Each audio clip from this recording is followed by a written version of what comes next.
आपण पाहत आहात राईट न्यूज, बातमी आहे तशी। मी एक खंडेराजुरी येथील शेतकरी आहे आणि सध्या या शेतकऱ्याच्या ज्या मागण्या, ज्या प्रश्न आहेत ते प्रश्न घेऊन माननीय जिल्हाधिकारी कार्यालयासमोर बेमुदत धरणे आंदोलनास बसत आहे।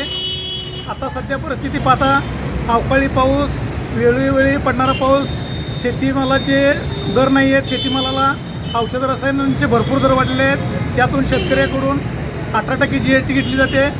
त्यामुळे शेतकऱ्यांना काढलेली कर्ज भरणे अशक्य झालेले आहे। बरेच शेतकरी आत्महत्या केलेल्या आहेत। आता ह्या परिस्थितीला सध्याला आत्महत्येच्या प्रतिशतसुद्धा लोक आहेत। त्या मागण्या घेऊन आम्ही सगळ्या शेतकऱ्यांच्या मान्य कलेक्टर कार्यालय सांगली येथे बेमुदत धरणे आंदोलन करत आहे।